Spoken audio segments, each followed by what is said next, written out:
Ladies and gentlemen, welcome to another Bulletproof for BJJ podcast. On today's episode, we are busting the myth of everyday porrada. We'll explain to you why showing up every single day and going as hard as you can is actually sending your jiu-jitsu backwards. We also discuss the strange balance between intensity and consistency and how you can find your sweet spot. Also, why coaches' advice to just show up is not necessarily the best way for you to improve with your jiu-jitsu techniques. And last but not least, why the intensity of your life can affect your ability to deliver intensity on the mat and how you can tweak it to get the most from your BJJ. Let's get into it now. Now, if you like stuff like this and you want to share it with your friends, please like, subscribe, and give us a 5-star rating on whatever platform you're watching this on. Porrada, BJJ's biggest myth. Now, the everyday porrada gets bandied around. It's its own brand name. You know, it's one of those things where it's like, yeah, just go hard. Go as hard as you can, as much as you can. I got it right here. No, that's slightly different, Joe. No, but the word. Yes, it's in there. It's within the cultural zeitgeist of jiu-jitsu, which is this idea of just going so hard to the point of like fighting. Like it's like a brawl. It's like wild. It's possibly like when you see two world champions trying to destroy each other. It's this idea of intensity. And we all know that to be the best at anything, it does require a degree of intensity. But what we're going to talk about today is like, why is porrada bullshit? Because we know that jiu-jitsu takes a long time to get good at. It doesn't matter if you started when you're a kid or you started in your 40s. It's going to take a while to get to a high level of skill. And if you just go ultra hard straight out the gate, which is what we often do when we get excited about shit, you're going to actually cut your journey short.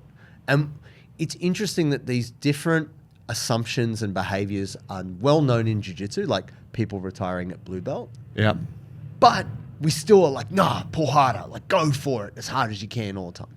And so I want to unpack this. I want to talk about the relationship between intensity and consistency and how we can find the sweet spot and what that means for different individual people.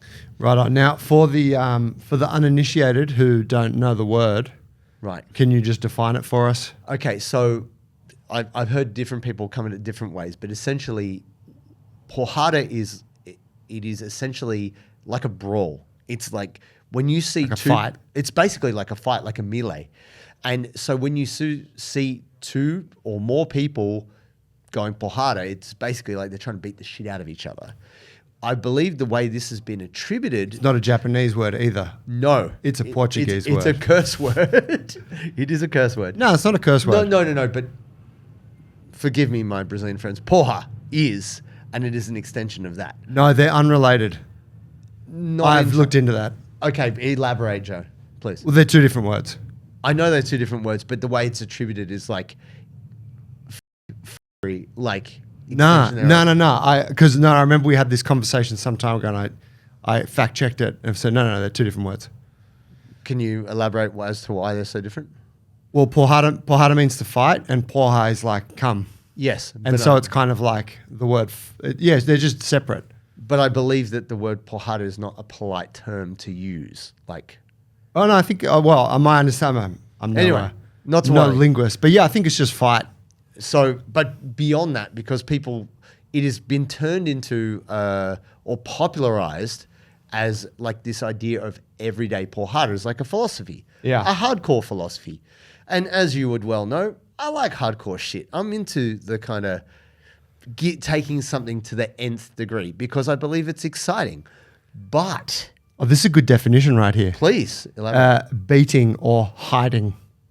Levar porrada is to take a beating. To take a beating. Yeah. Yeah. Yeah. And you would all well know that can happen on a pretty regular basis at jiu-jitsu. Yeah. It doesn't matter who you are. You can cop that hiding.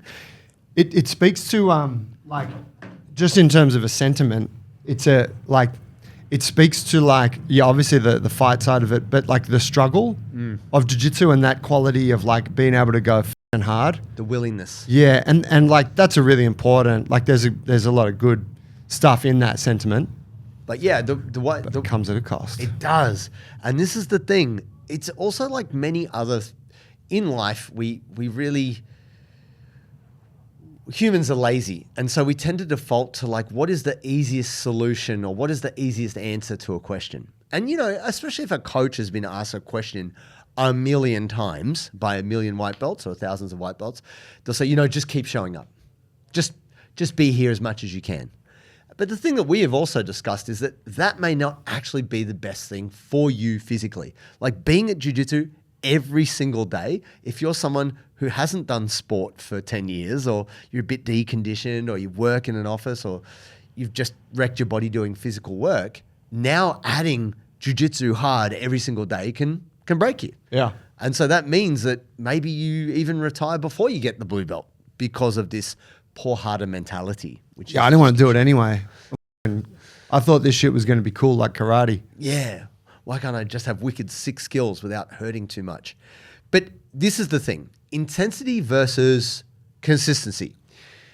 Now, if we were to draw up the kind of 2x2 chart and we had the low consistency, low intensity. The 4 quadrants. The 4 quadrants. People aren't going to get far if they've got low intensity, low consistency. They're not getting far in Can we? things. Yeah. Can I draw it visually for the folks? So we got 4 boxes. So if we think of consistency as time, Yeah. because it's like the continuation across the bottom, and then you've got intensity as the up. Yeah. Like how high can you push the intensity, right?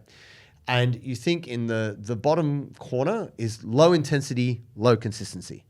This is somebody who's probably not going to get really good at much of anything. Yep. And then you can go above that and you've got high intensity, but low consistency. We all know varieties of people who can go really hard at something for a very short space of time and then they kind of disappear. Yeah, like that person that doesn't come to class much. Yeah. They show up once every few weeks and go hell for leather And they just and then disappear again for a month. maybe contract another serious injury and Yeah. disappear and have to recover. Then we go over to the other side of the chart and we've got the high intensity, high consistency, which is very few people can manage that. And I'm going to unpack that a little bit, that quadrant. And then we go just below that and we've got the high consistency folks with low intensity. So these are people who can just kind of go forever, but maybe don't necessarily achieve huge things other than they're able to be there.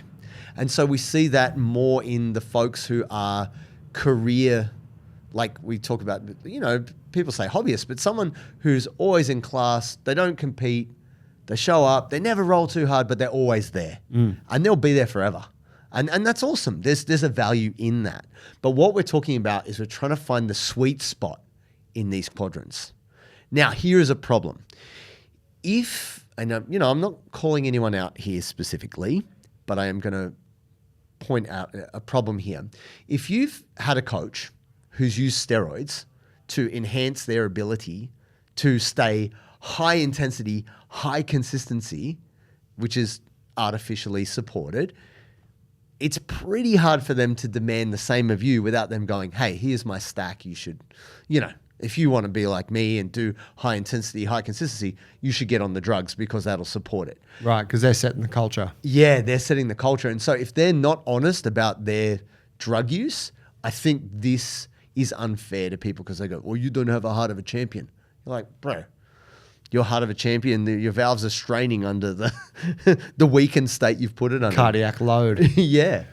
So like with that example, you're saying like that the athlete that's juicing, the coach that's juicing, they like the juice allows you to operate at a high intensity for longer than someone who's not using. Yeah, because you're Wolverine basically. Yeah. You're healing consistently. Yeah. Like when you do a workout and you break your body down, like in the gym, this gives you like a response where your body produces certain hormones and allows your body to then create this healing state, which takes time.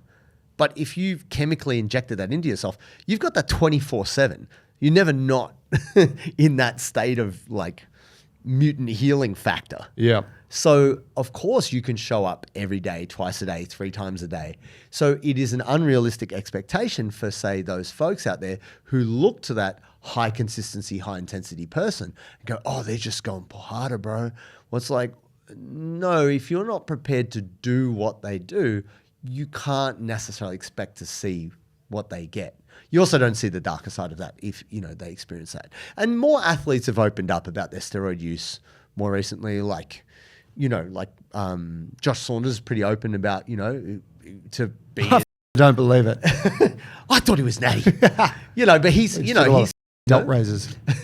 He does those too, I'm sure. But it's just one of those things that it's for you, if you're out there and you're like, well, but everybody at my gym goes really hard and I'm struggling to keep up. There may be an unrealistic expectation because not everybody's talking about the fact that they're maybe taking drugs or doing other things that are supporting what they're doing. Right. So fair. What about an unrealistic expectation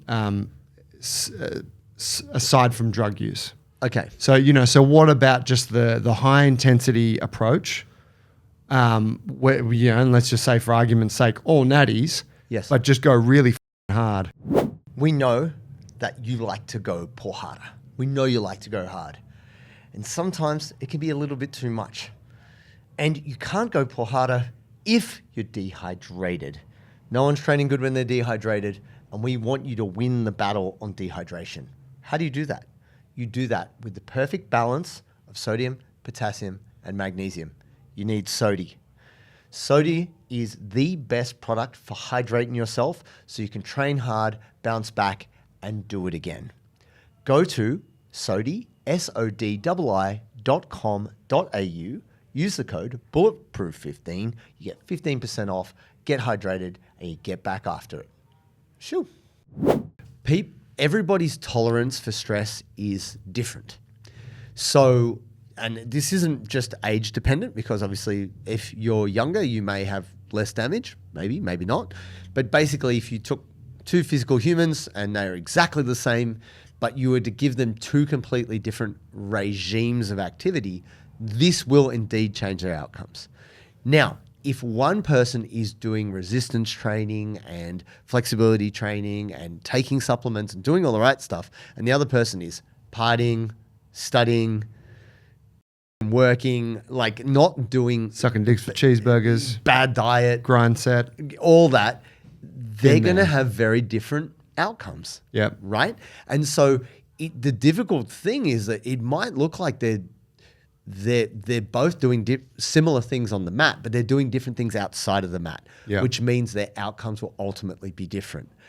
The ability for the person to be consistent, who's got a really lifestyle, they're not going to be able to be consistent. Like they're going to struggle. Yeah. Whereas if someone has a very stable, boring, normal life, like not even normal, like sub-normal, doesn't go out, doesn't do these things, and prioritizes everything perfectly just so they can get better at the thing, they are going to find it way easier to be consistent. So when they come up and go hard, and then old mate inconsistency comes up and goes hard, and they go head to head, the one who has all the supports and the nice other aspects of their life allows them to show up again, whereas old mate may not show up again for a week. Yep.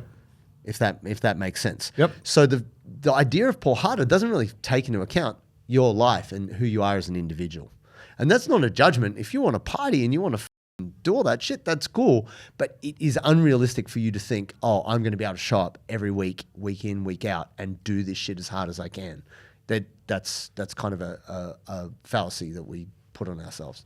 Yeah, right. At that level of intensity into the fire. Yeah, and we all do it from time to time, right? Like we might have a pretty cruisy week, and then you know how you just have that one roll that turns into a war.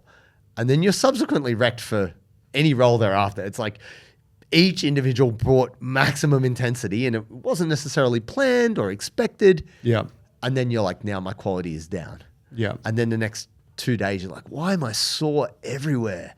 My elbow, my neck. Why have I got that weird thumb bruise on my face? Like we all know what that's like, where we feel like, shit, I feel like I got hit by a truck. And that is a chaotic aspect of jiu-jitsu of when two individuals who want to really get after it go head to head, which is the idea of Porrada. So what I wanted to talk about is people treat BJJ like it was something simpler, like running. right? People, we want a simple answer. We want a simple approach. But jiu-jitsu is a pretty complicated system of things. It's hard to just analogize it to something as simple as running. But people are like, well, if I want to get better at running, I just run more. Well, if I want to get better at squatting, I just do more squats, right? Well, no, when you start getting into the realm of resistance training, it does become a little bit more complicated because you've got to, make things a little bit lighter some days, a bit harder other days. And jiu-jitsu is essentially resistance training with a dynamic weight, a chaotic element, which is another human. And it's not always the same human. Sometimes it's a bigger human, a littler human, a fiercer human. And so as a result, you've got to keep moderating yourself to keep up with this challenging intensity. And that's the thing. You can't just treat it like running. People are like, yeah, but I just need to get better, so I just need to do more. And the simplest answer that you often get from a coach is like, oh, you're not getting where you want to go? You should just train more. This is a mistake. All right, so allow me to make an observation. Let's just say I'm David Goggins. Please. I would say to you, you're a pussy. Just fucking run. And I would just get on the mats more. I would say, that's cool. Dave, could you do that without draining your knees? Could you chase me? Like, if I didn't pull 100 mil of fluid out of your knee, could you chase me? No, you couldn't. So who's the bitch now? Like, if I heel hook you, are there any ligaments or cartilage left for me to break? Like, sure. Don't get me wrong. I am actually a fan of David Goggins, but I think David Goggins is like any concentrated substance. You only want a small amount. He's like pure cocaine. You don't want to. Great analogy. You don't want to Tony Montana that shit. You might just need just a little bump to get your Goggins on. Just use your key. Don't chop up a whole. Yeah, don't just. We're not. Guys, we're in Colombia for a couple of weeks. Let's just Craig ease into Jones it. Yeah. Let's just modify, right? And so that's the thing. I often think this about like any individual where people are polarized by them. Like even a guy like Kanye West. Like there's something I don't love modern era Kanye West. I kind of liked him before he was incredibly financially well off, when he was actually making some music. But I liked him before that. Even before that. But there's a thing where his level of confidence or egotism, for many people out there, they don't have that, right? And all you need is like 200 milligrams of Kanye and you're like, oh, I can do this. And self-belief's really important.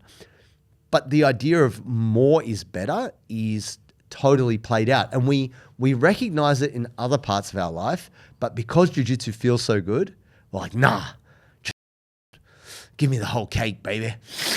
Go wild. So Yeah. what is the sweet spot? So this is what I want to talk about with this quadrants piece.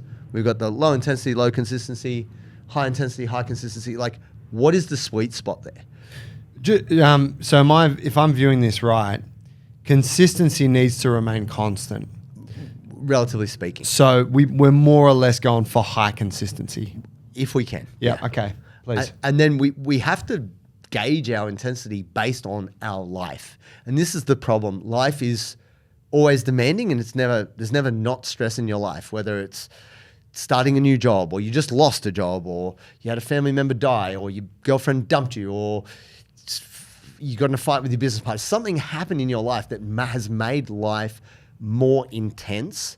This is going to take more from you, so you will actually have less intensity to be able to give to your jiu-jitsu. Mm-hmm.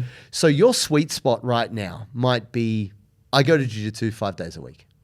Awesome. I'm getting better. I'm the best. This is the best jiu-jitsu I've ever had. 5 days must be the magic pill. And so then something else goes wrong in your life, or your subcontractor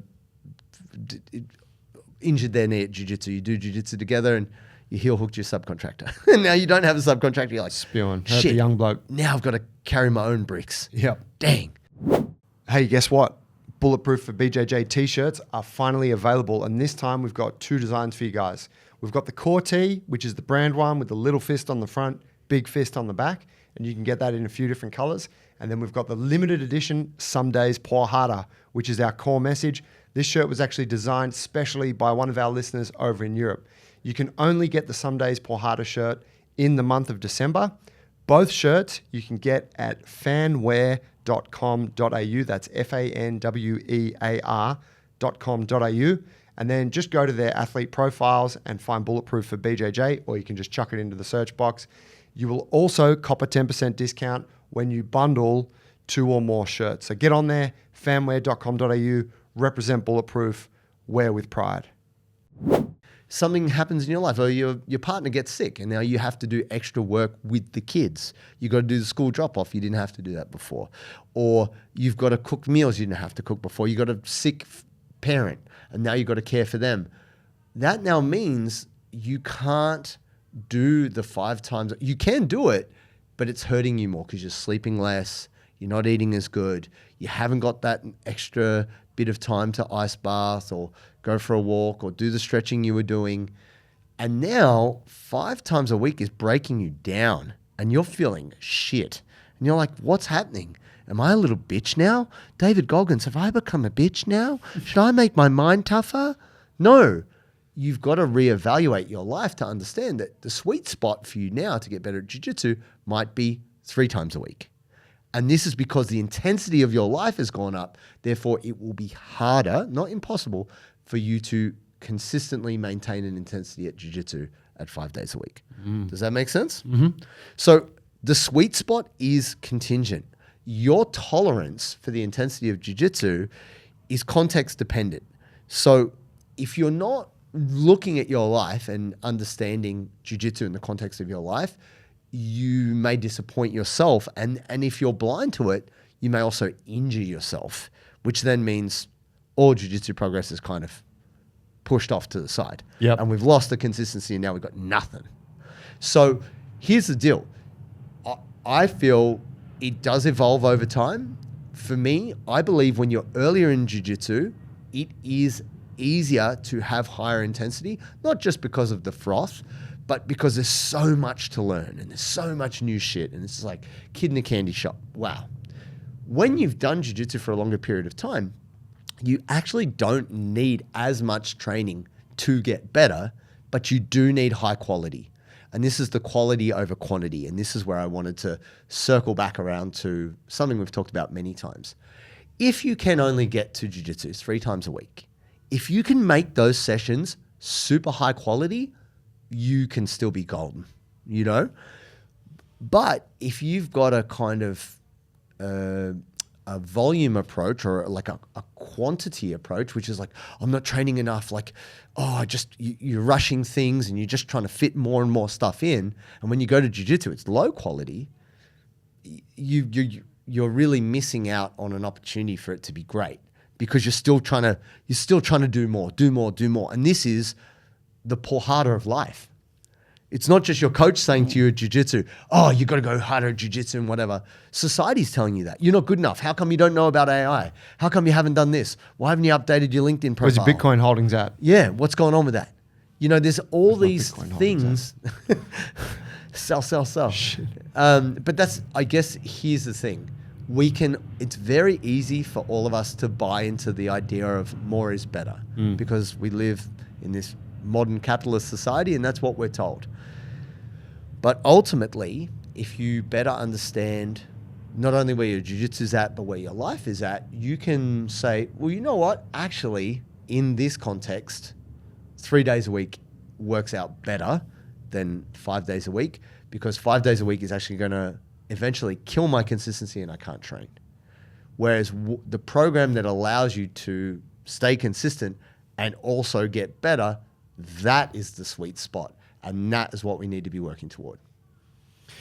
Yeah, I feel that. I mean, 3, I would make the argument that even if your training sessions were not extremely high quality, 3 is probably still better. You know, if you're just standard, like, you know, what I always did, just show up and do whatever's being taught and pay attention, but not super attention and, you know, try to kill everyone in the rolls. You know, it's basically the story of my jiu-jitsu career. You still get... Still is. Yeah, I mean, shit. Everyday Porrada, motherfucker. Sundays. Yeah. No, yeah, so it's like the personal trainer that like tells you to eat healthy and shit and do all the shit and then you catch them at the burger shop. Like, what the f*** doing here, bro? Work-life balance, bro. Told me not to have any of that. Yeah. But yeah, it's like because there is a physical cost, and so I think like that's sort of inherent in this discussion is that like once you can't keep up with the physical cost, like once you're unable to pay the physical cost, you're going to stop. Yeah. And so if you can have consistency but have intensity at a level that on aggregate allows you to kind of to maintain it, whether it's some higher days, some lower days, but over the week it's like you can recover from that, then you can stay in the game. For sure. But if you're constantly exceeding that and going overdraft on your bank account, it gets to a point where like, man, we can't, the debt's too big. We're bankrupt. And that's when you're like, oh, I'm not really feeling jiu-jitsu, I think I'm going to start tennis. Oh, you never know. There's plenty of injuries to be had in tennis. But I don't even do tennis. I already have tennis elbow. How did this happen?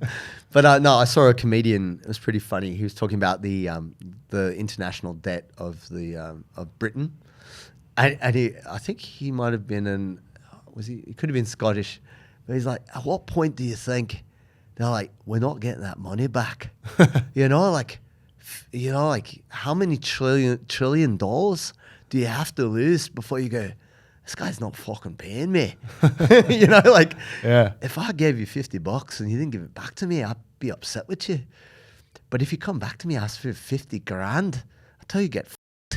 And he's just talking about the International Monetary Fund as to why do they keep giving money to Britain? Like, why do they keep lending them money, Yeah. Anyway, obviously it's far more complex than that. But it's so funny when you hear about, a nation's international debt. You're like, whoa, that's a confronting idea.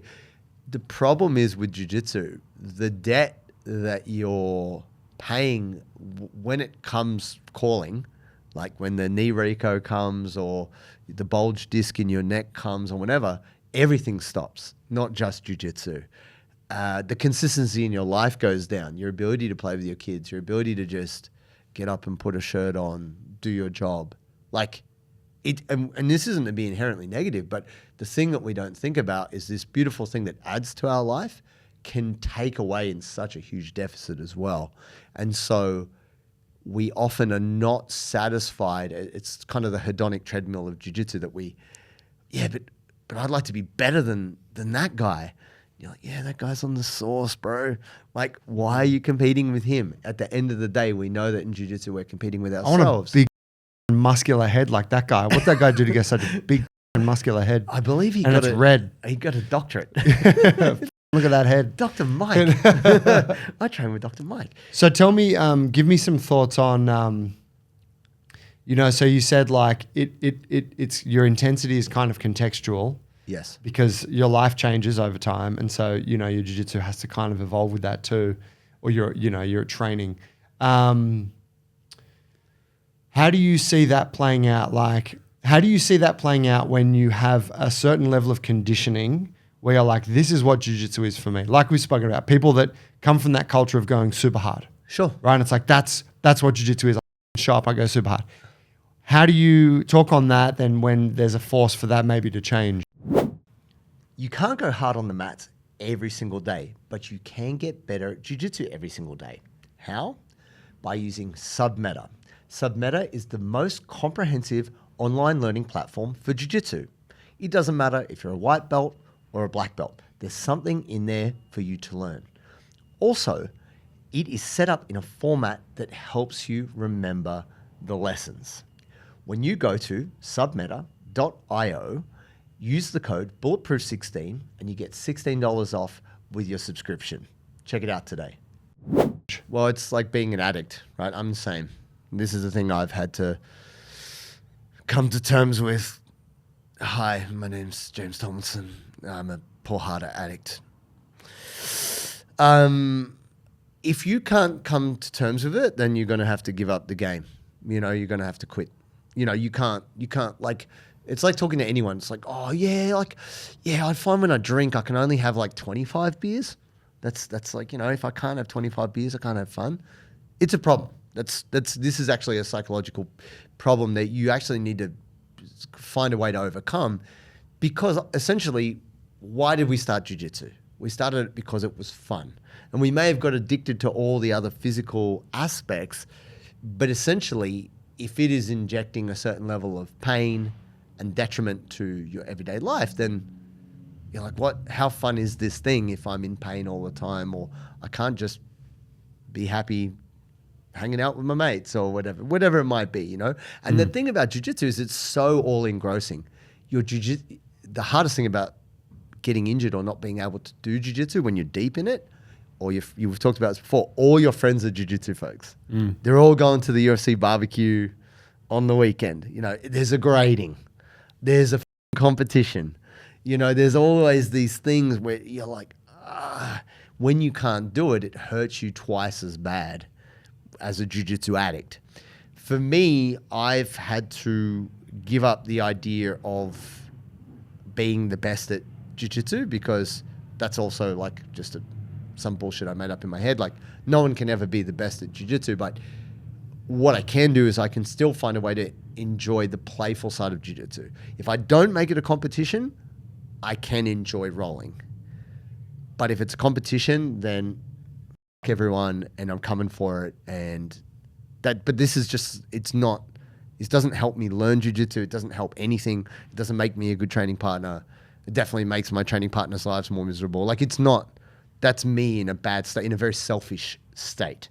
That's just me. And I'm a very all or nothing person. But like, you're talking about like Jess Fraser. She's a very all or nothing person. And I think for her, a lot of her identity for a long time has been built up that she's a competitor and she goes hard. Yeah. And that's really real. But she's also a leader and she gives a lot of great guidance to her community and all that as well. So she's a really great kind of mother bear in terms of helping other people enjoy jiu-jitsu. But as to how she works it for herself, it's a hard juggle, right? Yeah. In terms of how you can make your week work, I believe you should only really have one day of really hard jiu-jitsu a week. If you're training 3 times a week, you want to have a lighter day, a kind of more moderate day where you you're doing plenty of rounds, but maybe it's not to the death. And then you have a day where you're like, right, I'm going to push myself as hard as I can in my jiu-jitsu. Trying to apply that attitude to every session in the week is incredibly unrealistic and is definitely not sustainable. And if you actually go behind the doors of very high-level gyms, not every session is that brutal. Like speaking with James Smith, he was talking about when he was training at B Team and he came back to Hodger Gracie's gym. Hodger Gracie's gym is legendary for intensity. Like Hodger's father, Mauricio Gomez, is famous for pressure tapping people. Right. He's like 70 and he bashes people. Still? Yeah. Wow. He's a mean, tough, amazing jiu-jitsu practitioner. Like people are scared of Mauricio. Yeah, right. So when James Smith came back to the to Hodger Gracie's Academy in London, he was very like, he's obviously wearing B Team apparel, and they're like, "Oh, you got that B Team relaxedness about you." Yeah. Now, if you speak to most people, when you look at the highlight videos and the security cam footage and stuff that B Team puts out, you're like, those guys go f***ing hard. Like the scrambles between J-Rod and Damien, and it's crazy. But actually, for the best part, because those guys train so much, they actually enter the roles pretty relaxed. And it's funny that the perception of what they do, it doesn't mean they don't roll hard, but not every roll is that crazy intensity. Yeah. And what James was saying to me is that like all of his tough boys in London were like, bro, you've got a different vibe about you. What is this thing here? And he was like, it's just, the way they approach it there is not how we perceive it to be. Yeah. And I'm not saying one is right, one is wrong, but I would guess that most people would think about a guy like Nicky Rod or Craig or anything, that they just go ham. The truth is, at select times they will, but not all the time, because that is absolutely impossible to keep up and not get injured, Yeah, right. It's a bit counterproductive. Yeah, so it was kind of funny, and I kind of was a little bit surprised by it, because like when you roll with James, he's pretty muscular, athletic frame cat. He's very like, easy going in the role until, obviously he gets into it. But he's got a very relaxed approach, and you're like, oh, okay, how interesting. I think that it is counterintuitive to most folks when they look at high-level elite grapplers. Yeah. They expect it to be hard all the time, and it's not necessarily that way. Yeah, it's fascinating. So there it is, folks. I believe that you can see through the myth of Porrada. Don't buy into it. See the bullshit for what it is. But you are going to have to just do a little bit of introspection to go, you know what? What is the sweet spot on intensity versus consistency?